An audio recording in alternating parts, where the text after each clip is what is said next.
qisadaasina si guud waxa weeyaan waxa jiray nin odaya oo dadka taariikhda qora amaba tafaasiirta culimadooda ay yiraahdaan wuxuu ku noolaan jiray wadankan la yiraahdo Yemen.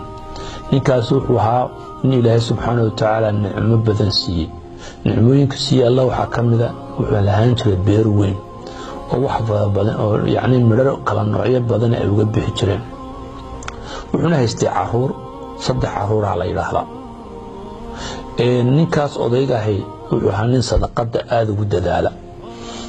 xoolaha markuu beerta uu soo goosto wuxuu uga baahan yahay waxa kale masaakiinta ayuu siin jiray. maalmaha kamida tii Allah subhanahu wa ta'ala baa u timid waana u dhintay. markii uu dhintay inamadiisi ayaa dhaxday beertii.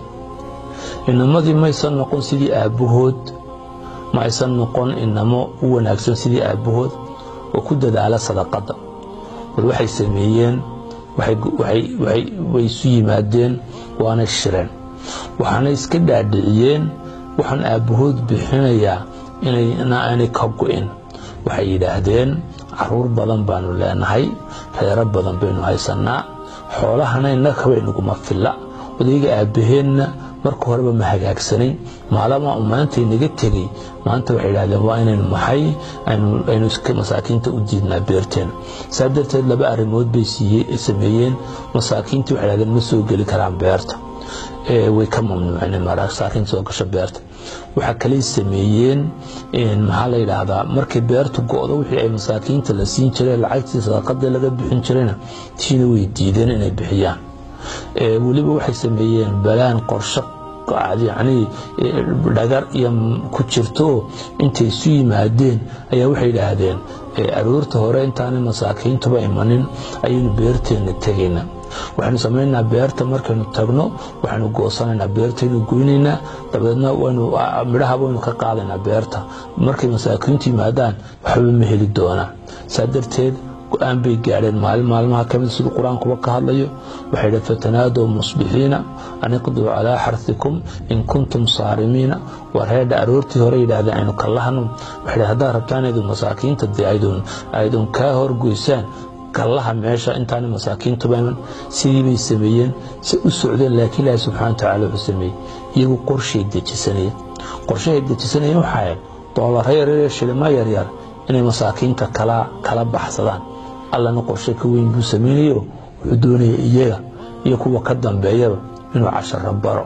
dadna Allah subhanahu wa ta'ala wuxuu sameeyay marka iyagu ay qorsheynayeen in aroorta hore ay goostaan oo masaakiinta ay kala baxsadaan waxan xoolaha yar ay kala baxsadaan. allana wuxuu yiri fadaafa calayha طائف من ربك وهم نائمون. intaan aroortii ma qorsheynay, intaan aroortii ba dhicin ayuu Ilaahay askartiisu soo diro, tab iyo lagu soo diro meeshii way ulashi. iyaga ha soo kalahaan hoosta iska qanjiriya, meeshii ha u soo cararaan. si u soo socdeen beertoodii ha yimaadaan. beertoodii markay yimaadeen beertuba beertii maaha. warmiina soo lunay inna maxay la daaluna. warmiina ka lunay wadadeena. war armaana meeshana beerteena baa wallahi beertu waa beerti. war wallahi waxa nagu dhacay ciqaabtii Allah. markaas waxa dhacay fa aqbala ba'dhum ala ba'd yatalaawamun. iyagii baa isdhabeeyay midba midkii kale ku wallahi adiga waxaan inoogu wacan haddaan qaban lahayd waxaanba ma dhici lahayn. dood bay galeen dhexdoodii. markaas waxay yiraahdeen aakhirkii waxay fahmeen sababta waxaan ugu dhacday inay tahay maxay wixii nicmadii alla siiyay ka mahadnaqi waayeen. saasa waxay yiraahdeen qaaluu subhaana rabbina inna kunna zaalimiin. bay yiraahdeen ilaahay baan nazahane wallahi waanu zaalimiin baan ahay, dad xaqii masaakiinta bixin waayay baan ahay.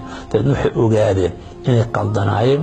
waxay ogaadeen sababta nicmadoodii ay u waayeen inay tahay maxay inay nicmadoodii waxay u waayeen ay tahay inay maaragtay ay nicmadoodii waxay u waayeen ay tahay inay ka mahadnaqi waayeen nicmada Allah subhanahu wa ta'ala uu maaragtay siiyay.